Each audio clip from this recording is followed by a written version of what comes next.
तो ये अजामेल जो है ये पूर्व जन्म में ऐसे ही समाधि लगाने का अभ्यास था।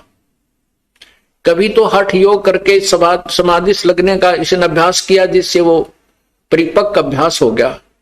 और एक दिन सोते सोते इसका वो अब समाधि लग गई। समाधि लग जाती है तो मन बहुत दूर पहुंच जाता है, वहां की बकवादियां देखता रहता है और शरीर को कोई आभास नहीं होता। उस समय बहुत ज्यादा सर्दी थी, सर्दी का मौसम था और ये अजामेल समाधि हुआ अचेत पड़ा था। और उधर से जो गणका वैसा बनी हुई है वो लड़की भी वैरागण थी, साध्वी थी। उसमें कहते अभी आपने सुना था कि दर्दबंद दरवेश है बेदर्द कसाई, जिसके हृदय में दया नहीं वो तो कसाई है, जिसके हृदय में दर्द है दुख है, दूसरे को दुख को अपना दुख समझता है, वो दरवेश है, वो संत है, साधु है, भक्त है। तो उस लड़की के मन में, उस साध्वी के मन में ये विचार आया। दूसरे लोग कहने लगे कि इसने 1 हफ्ता हो गया, 3 दिन हो गए हैं, ये उठा नहीं है, इसकी समाधि लगी है। तो उस बहन के मन में ऐसा आया कि कहीं इसका साधु का शरीर नष्ट ना हो जाए, सर्दी ज्यादा है, कहीं इसके प्राण ना चले जाएं।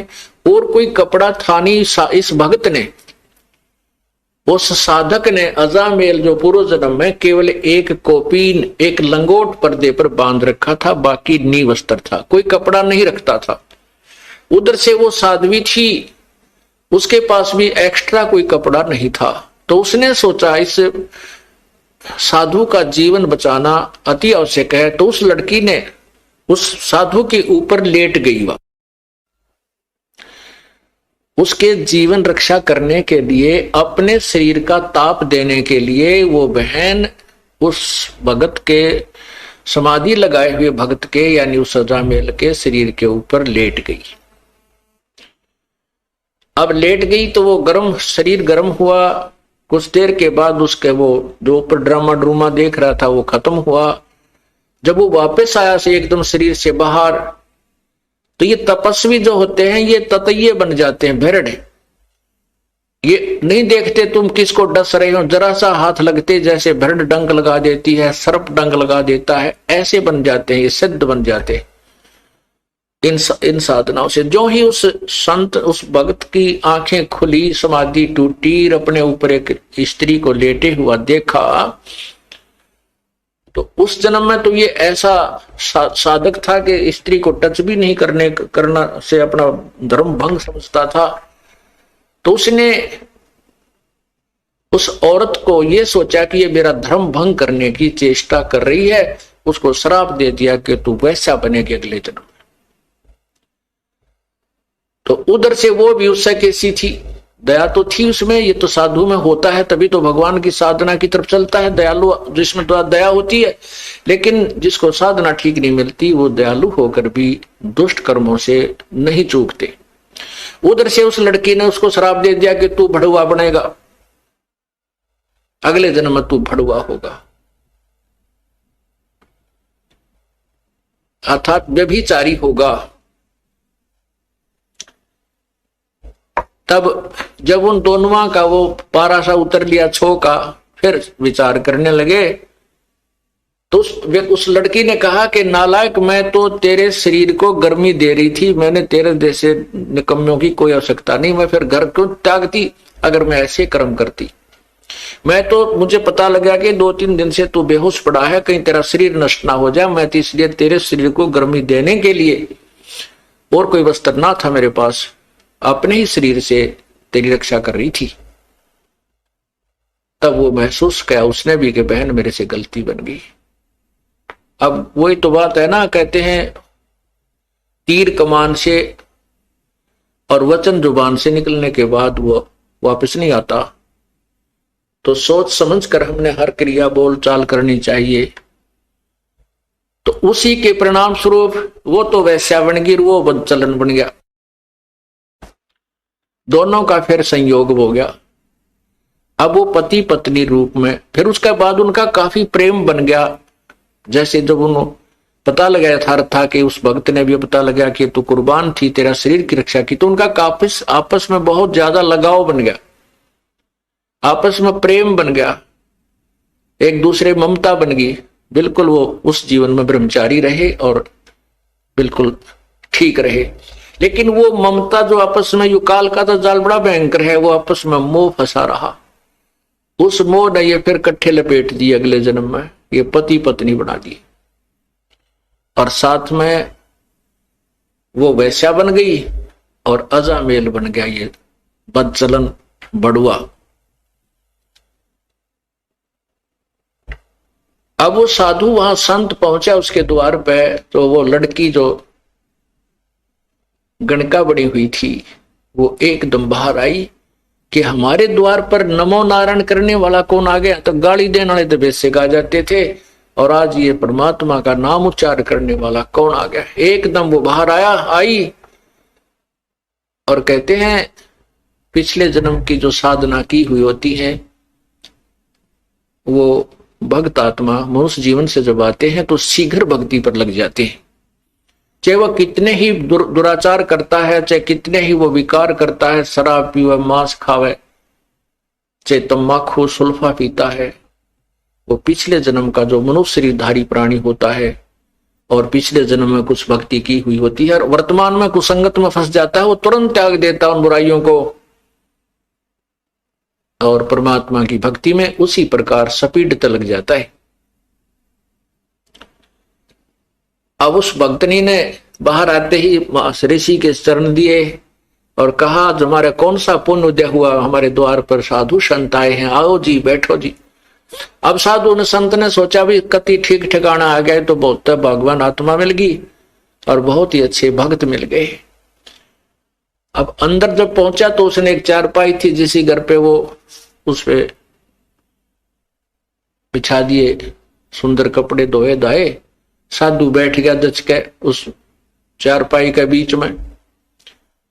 दोपहर के बाद का समय था, 2-3 बजे 4 बजे, और वो अजामेल गया हुआ था जंगल में शिकार खेलने, शिकार लेने के लिए। कोई मर्ग कोई पशु पक्षी मार के लिया करता डेली और हाथ तक काट कर शराब पिया करता वहां जंगल में बना करके मदिरा।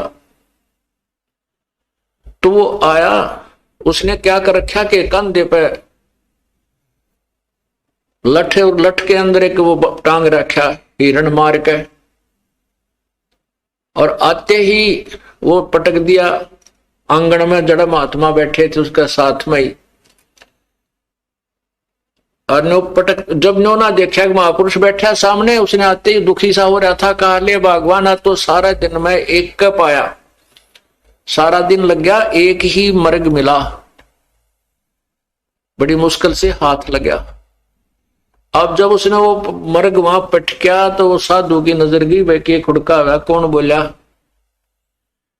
जब उस संत ने देखा रहे तो भाई कुकर्मी आदमी है, कौन आ गया इनके भक्तनी के घर में, मांस यो मर्ग मार रखा इसने। तो उस लड़की से पूछा बेटा यू कौन है, कौन आ गया तेरे घर में। वो कहने लगी जी ये भगत जी है आपका, ये आपका सेवक है। बाबा जी ठा लिया जोड़ा जब अड़ कसू गलत जगह आ गया, भाई तू तो ये किसा सेवक मर्ग मार के ला रहा। तो फिर उसने देखा कि तो संत था आया हुआ है आज तो तुम्हारे दरबार पे। अब उसके अंदर भी जो पूर्व जन्म की भक्ति थी वह जागृत होगी। परमात्मा कहते हैं कबीरा दर्शन संत के परमेश्वर आवे याद, और लेखे में वह हेगड़ी बाकी का समय बाद। तो उसी समय उस अजामेल ने भी पैर पकड़ दिए और उस बहन ने भी, उसकी पत्नी ने, और कहने लगे महाराज हमारे द्वार से आप नो मत जाओ, अब पहले पापी आत्मा है और आप जैसे महापुरुष हमें कोई सदुपदेश नहीं देंगे, हमारा कोई रास्ता मार्गदर्शन नहीं करेंगे तो हम बुराई कैसे छोड़ेंगे। वो बोला मैंने छोड़ दो जल्दी, बस मेरे साथ तो मजाक कर दिया किसी ने, मैं गलत आ गया यहाँ पे। तो उन दोनों ने बहुत याचना की कि नहीं साधु, नहीं महाराज आपने ऐसे नहीं जाना चाहिए, हम बुरे हैं भले हैं आप ही के तो हैं, आप हमें कुछ शिक्षा दीजिए ताकि हमारी बुराई छूट सके। काफी आग्रह करने से संत ने दया आएगी कि भाई चल इतना कुछ कह रहे हैं, गलती हो जाया करती है, और ये कहें भाई हम सुधरने की चेष्टा करेंगे तो ठीक है। कहने लगे भाई इस बीमारी ने बाहर घेर का, अभी आज से प्रण करो, कसम खाओ, प्रतिज्ञा करो कि ये बुराई तुम नहीं करोगे। अब कहते हैं साधु दर्शन राम का, मुख पे बसे सुहाग, और दर्शुनी को होते हैं जिनके पूर्ण भाग। अब वो पूर्ण भाग थे क्योंकि पिछले जन्म की कमाई थी, और किसी ना किसी जन्म में वो परमात्मा की शरण में रहे हुए होते हैं। जो प्रभु आते हैं प्रत्येक युग में आते हैं, और वही कमाई उनको मनुष्य जीवन दिलवाती रहती है।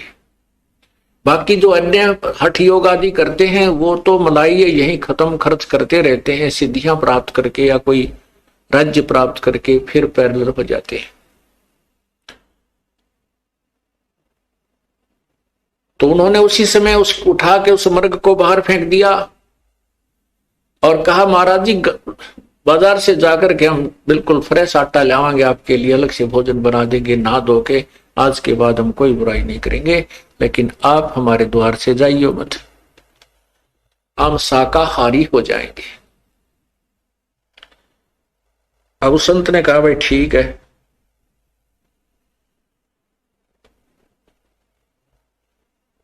तो क्या हुआ, गर्मियों के दिन थे, गर्मी का मौसम था। अब वो भोजन ला करके बाहर से उन्होंने नहा धोकर स्वच्छ होकर के सारा घर दोबारा लीप लाप के पवित्र कर दिया। कहने का भाव कि उस संत का पेटा भर दिया, भाई ई भी ये बिल्कुल ठीक हो गए। तो उसके मन में आया कि परमात्मा ने शायद तुम्हारे लिए ही मुझे यहां भेजा है। जैसा भी संत के विचार होते हैं वो अच्छे ही हुआ करते हैं, चाहे वो किसी भी भगवान की साधना कर रहा है। उसके जैसे खेल के खिलाड़ी होते हैं, उनके कोई किसी भी खेल में खेल रहे हैं, उनके नियम और वो सब उसे परिचित होते हैं।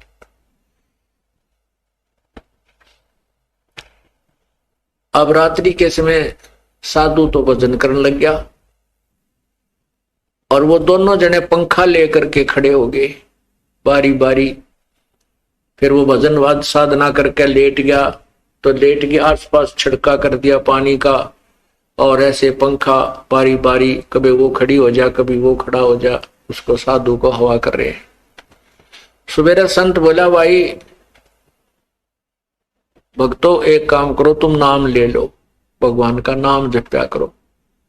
तो वो कहने लगे महाराज जी मारे पर नाम में कोई लिया था, और कोई को बात करवा ले, कितना कठिन काम करवा ले, यो नाम नहीं लिया जाता। तुलसी पिछले पाप से हरि चर्चा ना भावे, जैसे जबर के भेगते भाई भूख विदा हो जावे। न बोले जी नाम नूम ताम लेंदे नहीं, लेते नहीं, बाकी आपके चेले पक्के हो गए, आप बुराई नहीं करेंगे, आपने कसम खा ली। तो संत ने सोचा अपने आत्माओं जैसे ये जो कथाएं हम सुना करते ना, कि एक अजाम उसने संत ने लड़के का नाम नारायण रखने को कह दिया, और उस नारायण नारायण करने से वो पार हो गया। ऐसा नहीं, ये यथार्थ कथा आपको सुना रहा हूं उसी नारायण नाम के ऊपर।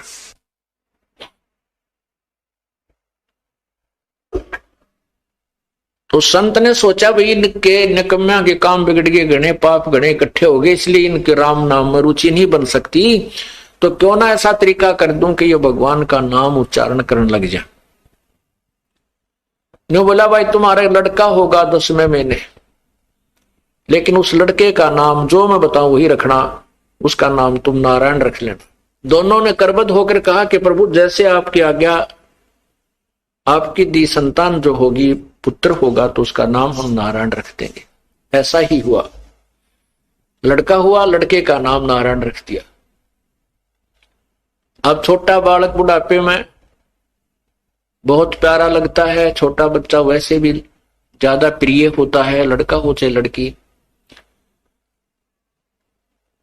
तो वो लड़का जब उसके इतना मोह हो गया उस नारायण नारायण करता, वो लड़का थोड़ी इधर उधर हो जाता, घंटा 2 घंटे ना आता तो वो नारायण नारायण करता हुआ उस बालक ने ढूंढ के लाता। चाहे वो जंगल में कितना कोई बेर ब्यार खाने गया हुआ होता, फल खाने के लिए, वहीं से ढूंढ के ले आता। अरे कित गया तेन अड़ खा जाएंगे है जंगली जानवर, बेटा दूर मत जाकर, भयभीत रहता। उसके अंदर इतना मोह बन गया।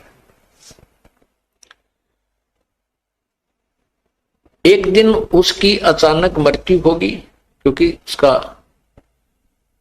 समय जो है ना, उसकी मृत्यु होगी। उस अजामेल की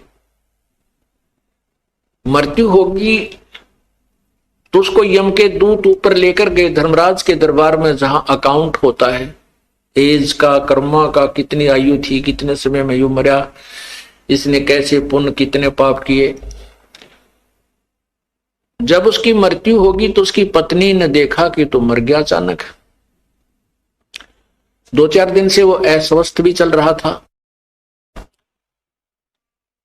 उसकी मृत्यु होते उसकी पत्नी ने हाहाकार मचा दिया। उसका कोई साथी था नहीं, ना कोई गांव का सहयोगी था, सब उससे नफरत करते थे। तो उसने सोचा इसका अंतिम संस्कार यहीं अपने आंगन में ही कर देती हूं। उसको घसीट कर एक साइड में कोने में रख लिया और उसके ऊपर लकड़ डालने शुरू कर दिए। लकड़ लाने लगी, दूर दूर से इकट्ठे करके चिता बनाने लगी। 1 घंटे 2 घंटे के बाद उसकी वापस चेतना आ गई, वो जीवित हो गया।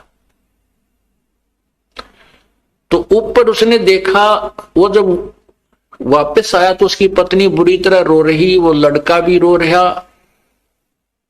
और उधर से वो चिता बना रही, लकड़ी ढो ढो के इकट्ठे करने लग रही। तो वो कहने लगा तू क्या कर रही है, क्यों रो रही है, क्या हो गया घर में। तो अपने पति को जीवित देख करके उसको खुशी तो हुई, लेकिन जो दुख वो महसूस कर चुकी थी वो दुख अभी भी उसके हृदय में विद्यमान था। और रोती रोती कहने लगी आप मर गए थे, आप जीवित कैसे हो गए, आप तो चले गए थे हमें छोड़कर। इस दुख में रो रही थी कि अब हमारा कौन है यहाँ पर, मैं किसके सारे रहूंगी अकेली जंगल में, मेरे ऊपर तो पहाड़ टूट गया था। तब उसका यकीन हुआ रे सचमुच मैं तो मर गया था। क्योंकि ऊपर जब धर्मराज ने उसको कहा कि भाई ये व्यक्ति नहीं है वो अजामेल, उसी नगर में एक और अजामेल नाम है उसका, और वो भी ब्राह्मण है, वो नगर में रहता है, उसके पिता का ये नाम है, उसको लाओ, इसको छोड़ो वापस। तो वो वापस छोड़ दिया। तो वो कहने लगा अपनी पत्नी को कि वो अजामेल है उसका पुत्र ब्राह्मण का, वो मरेगा अब। उसकी पत्नी कहने लगी आपको क्या पता ऐसा कि वो मरेगा। तो अजामेल ने बताया कि ऐसे ऐसे सारी कहानी बताई। धर्मराज ने ये कहा है कि इसकी उम्र अभी है नहीं, इसके तो अभी 5-4 साल वर्ष और रहते हैं, 4-5 वर्ष रहते हैं, इसके वापस छोड़ो वो तरेगी। अब उस अजामेल के उस दिन के बाद या पक्की जचगी के मृत्यु तो होनी है, और समय भी थोड़ा ही बताया था धर्मराज ने, 4 वर्ष बताए थे, 5 वर्ष बताए थे, और या तो बात बिगड़ेगी। पुण्यात्माओं ये परमात्मा की रजा होती है। उधर से क्या होता है कि वो अजामेल दूसरा उस नगर का मर गया, और जहां उसका मकान बाहर कुटिया डाल रखी थी अजामेल ने, उससे थोड़ी सी दूरी पर, आधा किलोमीटर की दूरी पर वो शमशान घाट था। तो 1-आधा घंटे के बाद देखते हैं कि वहां तो नगरवासियों की लाइन लग गई, और वो अजामेल दूसरे अजामेल की चिता जल गई, उसको सवा कर दिया। तो उसने कहा कि देख ले वो।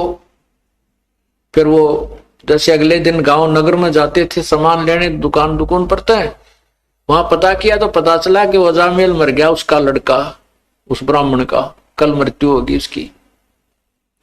तब दोनों का ये बात पक्की जचगी, क्या तो बात बिगड़ेगी। अजामेल बोला भगवान भजन कर ले, भक्ति कर ले, समय थोड़ा है और यहाँ सब कुछ यही रह जाएगा। अब भजन करें किसका, क्यों नाम नहीं, कुछ भी नाम उन्होंने लिया नहीं। तब वो दयालु परमात्मा आते हैं और उनको, उस पुण्यात्माओं को सच्ची भक्ति देते हैं, ज्ञान कथा सुनाते हैं। लेकिन हमारे अंदर एक सबसे भयंकर बीमारी ये रही है कि हम राम और कृष्ण, ब्रह्मा विष्णु महेश या ब्रह्म से ऊपर यदि कोई कथा कहानी सुनाता है तो नहीं सुनते थे, और उसको एक बुद्धू समझ करके उसकी प्रत्येक बात पर अविश्वास कर देते थे। इसलिए परमात्मा बड़े दयालु हैं, बड़े सूझबूझ से काम करते रहे, तो उन्होंने कथाएं यही सुनाई, ब्रह्मा विष्णु महेश और ब्रह्म तक की, और नाम भी उनको वहीं तक के दे दिए। ओम नाम का जाप कराया। जैसे ब्रह्मा को ओम नाम दिया प्रभु ने, विष्णु को हरियम नाम दिया, शिव को सोहम नाम दिया। कहते हम बैरागी ब्रह्म पद सन्यासी महादेव, सोहम मंत्र दिया शिव जी को करे हमारी सेव। तो ये परमात्मा ने उनके उद्धार के लिए, मोक्ष तो ये नहीं प्राप्त कर सकते क्योंकि मोक्ष तो 3 मंत्र से होगा, और 3 मंत्र का अधिकारी वो होगा जो परमात्मा की सच्ची कथा, पूरी सृष्टि रचना पर पूर्ण परमात्मा कौन है इस पर विश्वास कर लेगा।